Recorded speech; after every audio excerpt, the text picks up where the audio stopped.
Have you noticed how easy it is to lose focus today?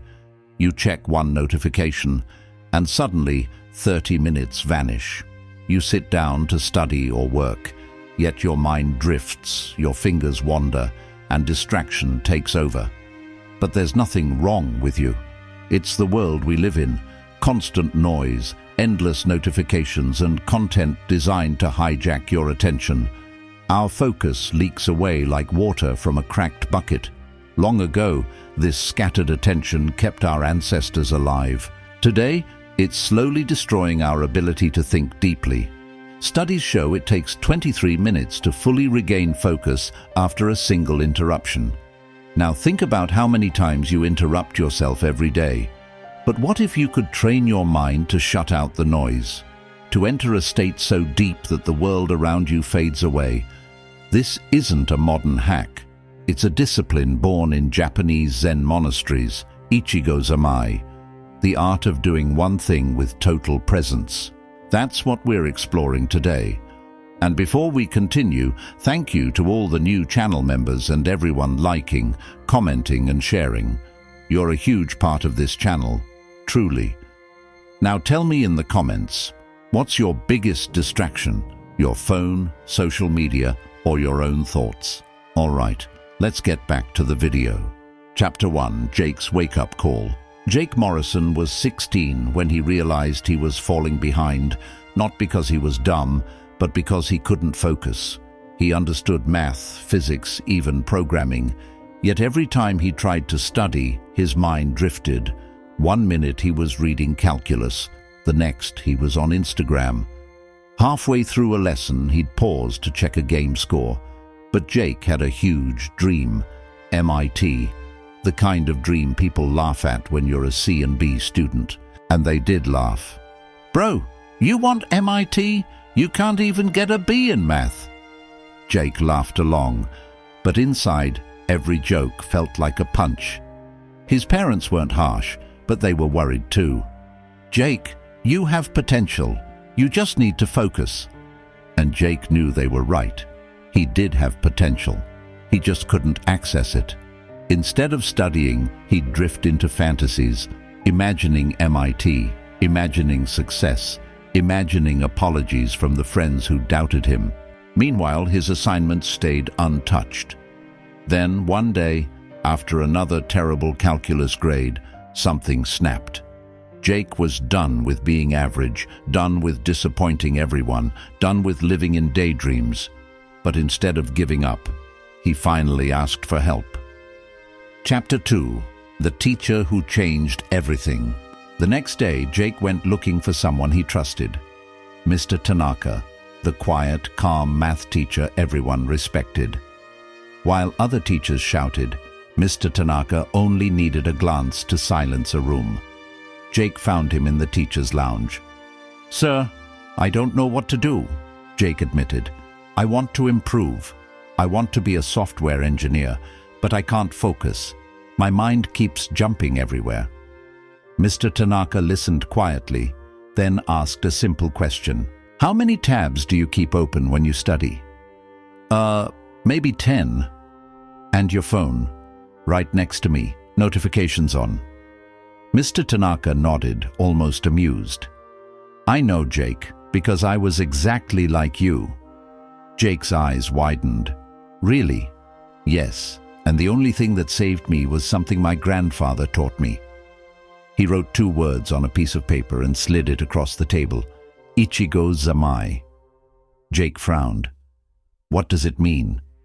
"It's a Zen concept," Mr. Tanaka said. "It means doing one thing with total presence, so completely that you and the action become one. When you study math, you are math. No noise, no separation." Jake still looked unsure, so Mr. Tanaka continued. "Have you ever played a game and suddenly 3 hours disappeared?" "Every weekend."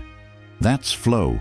Ichigyo-Zammai teaches you to enter that state on purpose, anytime, with anything. A chill ran through Jake. It made sense. "And yes," Mr. Tanaka added, "science backs it. Focused attention literally rewires your brain." he handed Jake a stack of printed studies and techniques. "Take these, practice them. Come back and tell me what changes." Jake held the papers like they were treasure. Something inside him felt different, hopeful for the first time. "Thank you, sir. Really." Mr. Tanaka placed a gentle hand on his shoulder. "Jake, you already have the potential. Once you learn to control your attention, nothing will stand in your way." Chapter 3. Entering the Discipline. That night, Jake barely slept. He devoured every article Mr. Tanaka had given him, and for the first time, the science of focus actually made sense. He learned how every notification, every tab, every quick glance at his phone forces the brain to reset. The more you switch tasks, the more you train your mind to stay distracted. Another article combined the Pomodoro method with Ichigyo-Zammai, short bursts of total immersion followed by intentional, tech-free breaks. No scrolling, no checking messages, just breathing and being present. One page taught the idea of choice architecture. Design your environment so distraction becomes impossible. Phone in another room, notifications off, one tab open, one task only. Jake realized something huge. He wasn't lazy. He just never learned how to guide his attention. Ichigyo-Zammai wasn't just doing one thing, it was becoming the action itself. When monks eat, they eat. When they sweep, they sweep. Total presence, no fragmentation. And when the mind wanders, they don't panic, they simply return. No guilt, no fight, just awareness. Inspired, Jake decided everything would change. The ritual begins. The next Monday, he came home and created his first real discipline ritual. Phone locked away in another room. All notifications off. One tab open timer set for 25 minutes. 3 deep breaths. The first 5 minutes were torture. His mind begged, check your phone. Just one video. Just one message. But Jake remembered the rule. Observe the distraction, then gently return. 10 times he had to pull himself back. But in the next session, the noise quieted. By the third, he entered a level of focus he had never felt before. When the timer rang, he looked at the clock. 75 minutes of real work, more than he usually achieved in an entire week. For the first time, Jake felt powerful. Awakening. He repeated the ritual every day. And soon, Ichigyo-Zammai wasn't just for studying, it became his lifestyle. When he ate, he only ate. When he talked, he was fully present. When he walked to school, he finally noticed the world around him. Jake realized he had lived his whole life on autopilot. Now he was awake. His friends didn't get it. "Bro, you don't hang out with us anymore." Jake just smiled. "I'm focused on something bigger." The test. Then came the first math exam since his transformation. Jake sat down, breathed, and dissolved into the work. He wasn't Jake doing math. He was the act of solving. When the tests were returned, Jake stared at his paper in disbelief. An A. His first ever. Across the room, Mr. Tanaka smiled, and Jake knew this was only the beginning. Chapter 4. The Climb to MIT. The next few months were intense. Jake practiced Ichigyo-Zammai every single day, and the results were undeniable. A in physics, A in chemistry, A in programming. His parents were stunned. "Jake, what happened?" "I finally learned how to focus," he said simply. But the truth was deeper. Jake had discovered that discipline isn't about forcing yourself. It's about building systems, the right environment, the right routine, the right mindset. He learned that distraction wasn't the villain. It was just a signal. Your mind was tired, bored, or anxious. And once he understood that, he stopped fighting his brain and started working with it. By the end of the year, Jake did something everyone said was insane. He applied to MIT. His friends laughed. Bro, you improved, sure, but MIT, everyone gets rejected. Jake didn't argue. He just smiled. I'll give it everything I have. The rest isn't in my control. And he did. Sat prep, essays, projects, each task done with complete undivided attention. Then, 6 months later, on a random afternoon, the email arrived. Congratulations, you have been admitted to MIT. Jake read it 3 times. Then he screamed, so loudly his parents rushed in. I got in! I got into MIT! His mother cried. His father wrapped him in a tight hug. And Jake, he felt something deeper than excitement.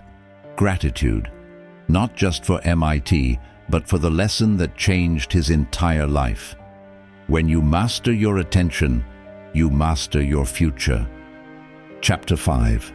Beyond MIT, the journey continues. Getting into MIT felt like a dream. But Jake quickly realized something. Getting there wasn't the victory. Surviving there was. The workload was crushing, the competition intense, the pace brutal. But Jake had one advantage no one else did: Ichigyo-Zammai. While classmates battled procrastination, anxiety, and endless distractions, Jake kept his ritual alive. Clean desk, phone away, 3 deep breaths, complete immersion. He used it for everything: coding labs, algorithm assignments, group projects. Professors noticed. Jake, your attention to detail is remarkable. You don't miss anything. Because Jake understood a truth most people ignore: talent matters, but focused attention is a superpower. Through all 4 years, Jake wasn't the smartest student, but he was the most consistent. And consistency beats unfocused brilliance every time. He graduated with honors and landed his first job as a junior programmer. He could have relaxed, but he didn't, because he knew something vital. There is no finish line. There is only the next step. So he applied Ichigyo-Zammai to his career. Every line of code written with full presence, every meeting with full attention, every project with total immersion. Within 2 years, he became a full-stack developer. 3 years later, a senior. At 28, he was leading a team. People kept asking, Jake, what's your secret? How are you so consistent? Jake always smiled and said the same thing. I'm not smarter. I just learned to remove distractions and give my full attention to one thing at a time. Chapter 6. The science behind Ichigyo-Zammai. You might be thinking, this sounds great, but does it really work? The answer is yes, and neuroscience proves it. Harvard studies show that regular mindfulness practice, like Ichigyo-Zammai, increases gray matter in the prefrontal cortex, the part of your brain that controls focus, planning, and self-discipline. Stanford research shows that focused attention can shut down the brain's default mode network, the area that keeps your mind wandering and distracted. In simple terms, Ichigyo-Zammai literally quiets the distraction center of your brain. A neuroplasticity expert explains it best. Every time you bring your attention back when it wanders, you're rewiring your brain. You're building neural highways where there were only trails.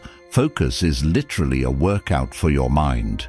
Combine this with the Pomodoro method and you're training your brain the way athletes train their muscles. Short bursts of total focus, followed by mindful breaks, strengthen attention over time. But here's the real power. Ichigyo-Zammai isn't just about productivity. It's about truly living. Think about it. How many meals have you eaten without tasting them? How many conversations have you had while your mind drifted elsewhere? How often have you scrolled your phone while life happened around you? Ichigyo-Zammai wakes you up. It makes food taste better, conversations deeper, and experiences richer. It's like stepping out of autopilot and seeing the world for the first time. And there's science for that too. Studies show that people who practice mindfulness report higher happiness and life satisfaction. Why? Because happiness doesn't come from more stuff. It comes from being present with what you already have. Today, Jake is no longer the distracted 16-year-old. He's a team leader, a mentor, and a master of attention. He teaches Ichigyo-Zammai to his team, and the results are undeniable. Average performers become exceptional. Stressed minds gain clarity. Jake wasn't special. No extraordinary IQ, no wealthy family, no shortcuts. He learned what most people never do, how to direct his attention. The truth is simple. Success doesn't come from more time. It comes from using your time better. It's not about more resources. It's about focusing on what you already have. It's not about being smarter. It's about being present. Your life is a collection of moments. If you aren't present in them, you're not living, you're just watching. One thing at a time. Full attention. That's how you change the game. Walk the path. Be present. Live fully.